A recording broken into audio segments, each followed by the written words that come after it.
Oh, hello everyone. So it's day 29 and today I have April 1st, 2024 Indian Express explained page. So there are two important articles over this page which I'm going to read. First is about nuclear energy and how nuclear energy can provide as a climate solution and a possible solution to the climate change and also a pathway to getting the net zero.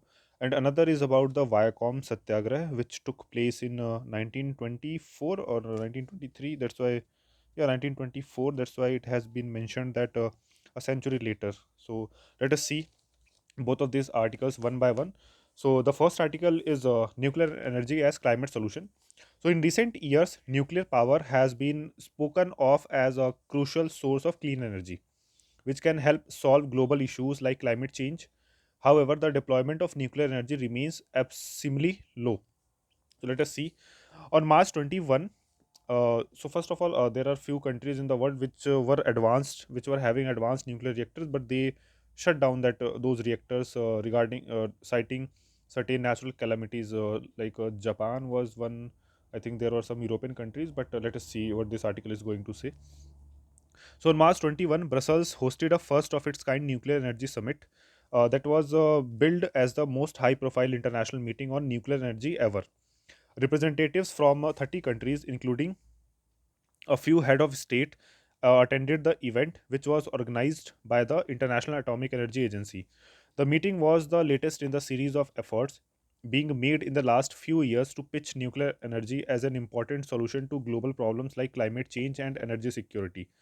It was aimed at building momentum for a greater acceptance of nuclear energy, about which many countries continue to nurse apprehensions. In recent years, global nuclear advocates, led by the IAEA, that is International Atomic Energy Agency, an intergovernmental organization that works for safe and peaceful use of nuclear science and technology, have been highlighting the potential of nuclear power to accelerate the transition to clean energy. So, what is the case for nuclear energy? So, the nuclear energy is a clean source of energy with negligible release of emission during the electricity generation process. Even when the entire cycle is considered, life cycle is considered, accounting for activities like reactor construction, uranium mining and enrichment, waste disposal and storage, and other processes, greenhouse gases emissions are only in the range of 5 to 6 gram per kilowatt hour, according to IAEA. So this is more than 100 times lower than the coal fired electricity and about half the average of solar and wind generation. Okay. So some independent studies have put emissions from nuclear life cycles as much higher levels, around 50 to 60 grams per kilowatt hour in some instances, but mostly nuclear power plants have a substantially smaller carbon footprint than solar or wind projects over their entire life cycle. So carbon footprint, an important term.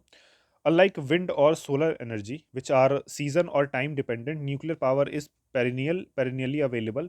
It is thus suitable for base load electricity generation that solar or wind projects are unable to do in the absence of breakthroughs in battery storage technologies. Nuclear energy features prominently in most of the decarbonization pathways suggested by the UN's Intergovernmental Panel on Climate Change. UN's Intergovernmental, okay, so IPCC is under UN. Okay. So nuclear power generation helps avoid emissions of more than a billion tons of CO2 equivalents every year, according to the IAEA. Over the last 5 decades, this has resulted in a cumulative avoidance of about 70 billion tons of CO2 equivalent. Okay, it's fine. However, uptake has been poor. So only 31 countries use nuclear energy for generating electricity. Only 7 more are working towards joining this club. So the number of operational nuclear reactors has come down from 437 in 2003 to 411 now. IAEA data show the average life of these reactors is more than 31 years, which highlights the fact that a very few new reactors have come on board in the last decade. The total installed electricity generation capacity has only marginally increased in this period, from about 360 gigawatt in 2003 to 371 gigawatt now. Nuclear energy accounts for less than 10% of global commercial electricity generation, and its share has been declining for almost 3 decades now. So, nuclear power is also the costliest electricity right now. Nuclear reactors require high investments, their technology base takes years to build, and they have to operate under a variety of regulations and constraints. The kind of technology breakthroughs that have driven down the costs of solar and wind in the last decade, thus enabling rapid adoption, have not happened in the nuclear sector. The climate crisis, however, has created an opportunity to expand nuclear energy. IAEA head Rafael Mariano Grossi recently told the Indian Express that there was a growing realization that without nuclear energy, you would never get anywhere near the climate goals. So, gaining visibility at the COP, both activists who have been demanding minimal production and use of fossil fuels and the annual climate conferences have usually kept away from the nuclear industry and its advocates. But that is changing in recent years. Nuclear energy has progressively gained visibility at these conferences. IAEA now participates in them like any other international agency with an observer like status, organizing side events and talks on the potential nuclear energy. So at COP28 in Dubai last year, representatives from 22 countries, including several that do not currently use nuclear generated electricity, committed themselves to working together to triple global nuclear energy installed capacity by 2050 from 2020 levels. This is an extremely ambitious goal, though broadly in line with some pathways projected by the IPCC for achieving global net zero emissions level by 2050. The final outcome from COP28 formally acknowledged nuclear energy as one of the zero or low emission technologies that should be accelerated to achieve rapid and deep decarbonization. This was the first time that nuclear energy was mentioned in any COP outcome. According to IAEA, before the tripling declaration, the total energy generating capacity of nuclear power was set to grow by 22% by 2030 and 100% by 2050 from the 2020 levels. Tripling appears to be a huge task right now. Okay. So India's position. India acknowledges the role of nuclear energy in its decarbonization plan. It is planning for a rapid expansion in the coming years, even though the share of nuclear energy in electricity generation is likely to remain extremely modest in the foreseeable future. The 23 currently operational nuclear reactors have a combined installed capacity generating electricity capacity of about 7.5 gigawatt. At least 10 more reactors are under construction, and the capacity is supposed to triple to 22.48 gigawatt by 2031 to 32. The share of nuclear energy in total energy generation capacity is just about 3.1%. So this is very important point to note down. So it's just 3.1% in India's total electricity generation, which is around 7.5 gigawatt, and it is supposed to triple by 2031. Okay. So not the percentage contribution but the total energy. So maybe the nuclear installed energy capacity increases in the by 2031, so other energy sources also will increase. So the percentage will remain to seen how much percentage it will, but right now it is 3.1% in the uh, total energy production. So India skipped the tripling declaration at COP 28. So this is also important. So India has skipped this tripling declaration at COP 28. It was not the only nuclear power producing country to do so, but India was a part of the March 21 Brussels meeting with the with Department of Atomic Energy Secretary Ajit Kumar Mohanty in attendance. Mohanty said that India was firmly on the view that nuclear power is a clean and environment friendly source of electricity and can provide long term energy security in a sustainable manner. Mohanty talked about India's ongoing efforts to triple its current nuclear power capacity by 2030, and said the aim was for nuclear energy to have a significant share in the electricity mix of India by the year 2047. So, former head of Department of Atomic Energy Anil Kakodkar said India wasn't moving fast enough to expand its nuclear power sector.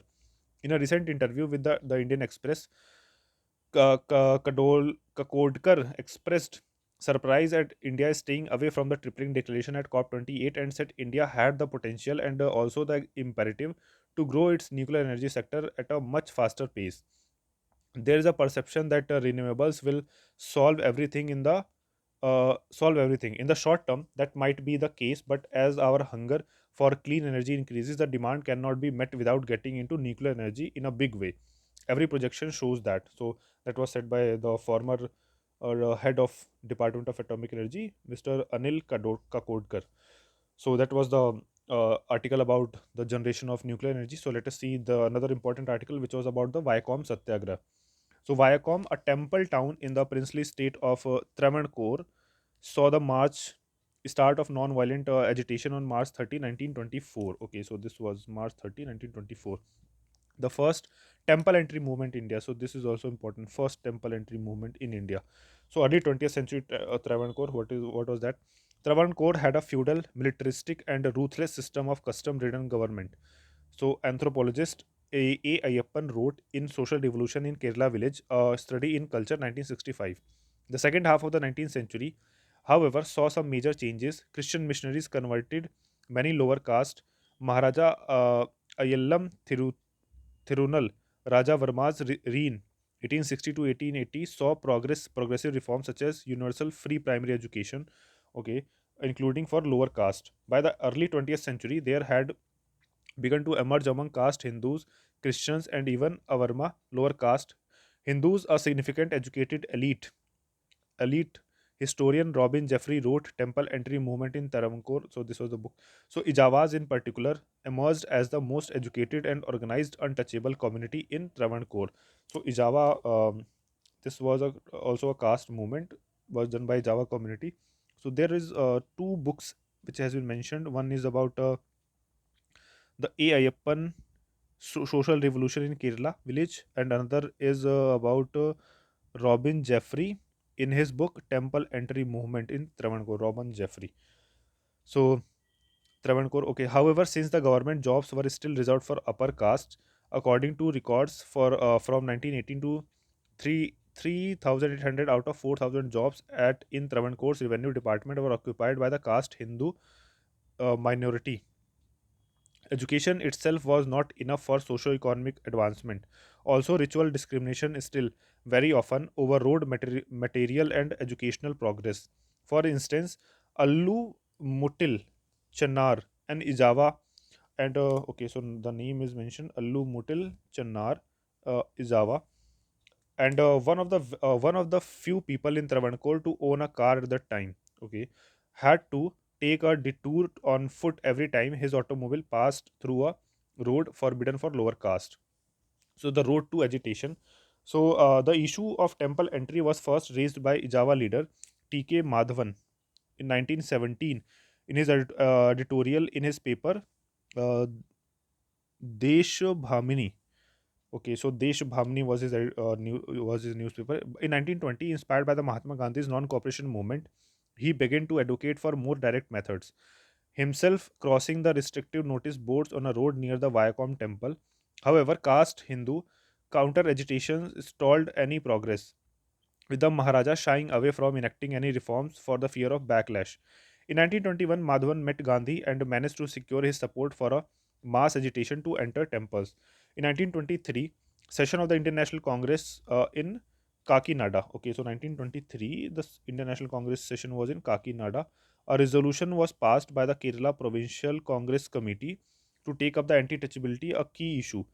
This was followed by a massive public messaging campaign and a movement to open Hindu temples and all public roads to Avarmas. Avarmaso Viacom, with its revered Shiva temple, was chosen as the location for the very first satyagraha. So, a 600-day satyagraha. Madhavan and other leaders took the strategic decision to initially focus on opening the four roads around the temple, not the temple itself, to Avarmas. Early morning on March 30, 1924, a Nair and Nijava and a Pulayu dressed in khadar, khaddar uniforms and garlanded and followed by a crowd of thousands attempted to use the roads. Jeffrey wrote they were stopped and arrested. The next morning, another three men entered the forbidden roads and counter and courted arrest. This went on daily till the police on April 10 stopped arresting satyagrahis and barricade the entire area instead. From then through September, protesters sat in front of barricades, fasting and singing patriotic songs. Leaders such as Periyar and C. Rajagopalachari, okay, so Periyar and C. Rajagopalachari came to Viacom to offer support and lead the protesters. Simultaneously, counter agitation raged on, and the Satyagrahis often faced violence and intimidation from caste Hindus. In August 1924, the Travancore Maharaja died, following which the young regent queen Setu Lakshmi Bai released all prisoners, but she still refused to open up the temples to lower caste. In March 1925, Gandhi finally ironed out a compromise. So 1925, Gandhiji reached there. Compromise: three out of four roads surrounding the temples were opened for everyone, with the fourth road kept reserved for Brahmins. This was implemented later that year. So, with the last Satyagrahi recalled from Viacom on November 23. So, what is the legacy and aftermath? So, the Viacom Satyagraha sustained for over 600 days, braving hostile social forces, police crackdown, and one of the worst floods in Viacom's history in 1924. The Satyagraha also saw unprecedented unity across caste lines. But the compromise disappointed many. Notably, the more radical Periyar fell out with Gandhi over the issue. Nonetheless, as King wrote, despite its shortcomings, the Viacom Satyagraha brought untouchability, unapproachability, and unseeability to the forefront of the political issues in India. In November 1936, the Maharaja of Travancore signed the historic temple entry proclamation for the first time in the history, opening up the state's temple to lower caste. So it was in November 1936. So that was about the Viacom Satyagraha and its legacy. So we'll see another important articles tomorrow. So till then,